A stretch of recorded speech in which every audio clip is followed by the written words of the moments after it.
नमस्कार। आशीष और आयुर्वेद के आज के एपिसोड में हम बात करेंगे थायराइड के विषय में। इसमें हम जानेंगे कि थायराइड कहते किसे हैं, यह होता कैसे है, इसका कार्य क्या होता है, इसके फायदे नुकसान क्या हैं और इसका निदान क्या है। तो इस वीडियो में अंत तक बने रहें जिससे आप थायराइड के विषय में संपूर्ण जानकारी ले सकें। सबसे पहले हम जानकारी लेंगे थायराइड कहते किसे हैं।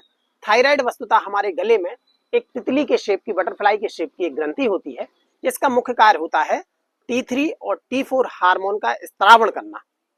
तो ये हमारे जो T3 और T4 हार्मोन होते हैं वो हमारे शरीर के मेटाबॉलिज्म यानी कि जो कुछ भी हम खाते हैं उसके चयापचय यानी कि उसको पचा करके उसको ऊर्जा के रूप में निकाल करके हमारे शरीर के विभिन्न अंगों तक पहुंचाने का मुख्य कार्य होता है।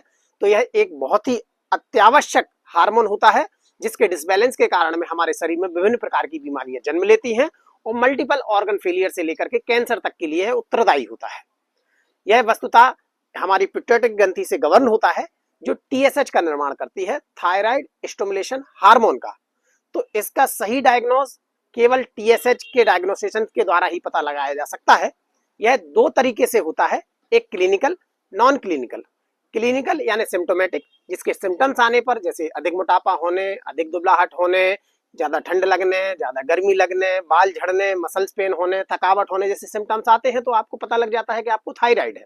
एक नॉन सिम्टोमेटिक होता है जो केवल TSH की आप जांच के द्वारा ही पता लगा सकते हैं।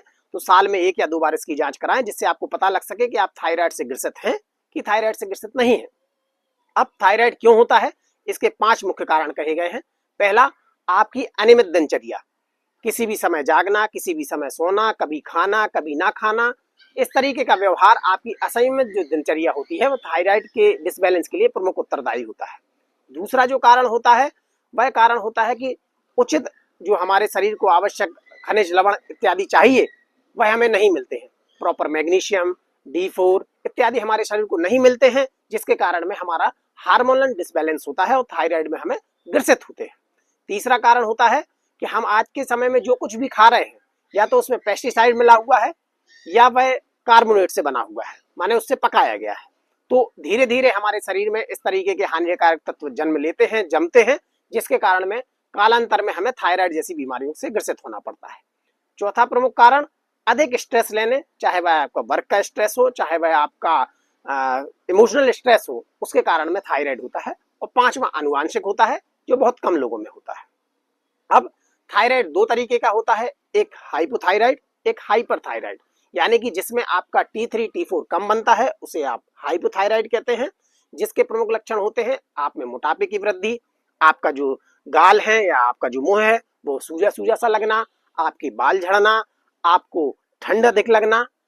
हाइपरथायराइड का कारण क्या होता है, उसके सिम्टम्स क्या होते हैं, उसके सिम्टम्स होते हैं आप कितना भी खाएं लेकिन आपका शरीर दुबला बना रहता है, आपको थकावट रहती है, मसल्स पेन रहते हैं, अधिक धूप या गर्मी आप सहन नहीं कर पाते हैं। वस्तुतः आयुर्वेद में 13 प्रकार की अग्नियां कही गई हैं जिसे हमें वर्तमान में हम मेटाबॉलिज्म कहते हैं।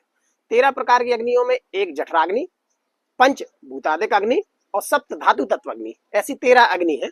यदि इसमें डिसबैलेंस होता है, मंदाग्नि होती है, अधिक अग्नि होती है, तो वह हमारे जो थायराइड है उसका डिसबैलेंस कहलाता है।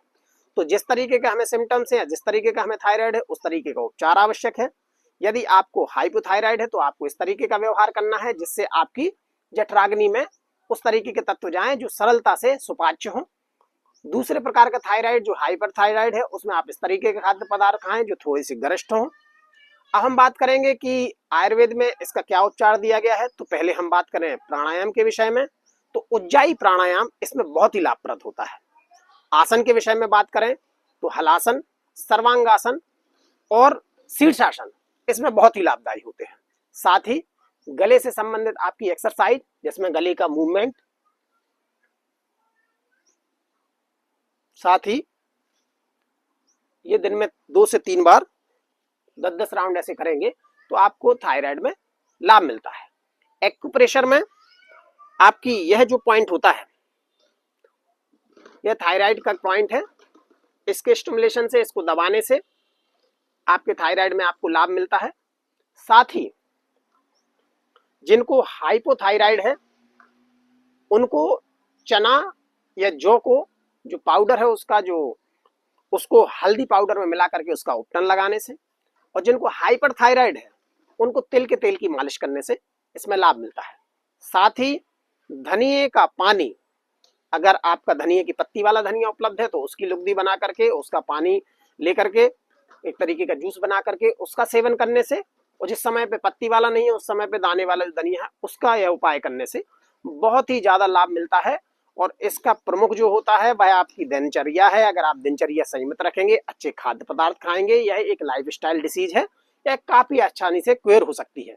लेकिन यदि आप इसमें आप गलफत बरतते हैं या इसका ध्यान नहीं रखते हैं तो ये मल्टीपल ऑर्गन फेलियर, कैंसर जैसी बहुत घातक बीमारियों को भी दे सकता है और महिलाओं में यह बांझपन की समस्या को भी जन्म दे सकता है।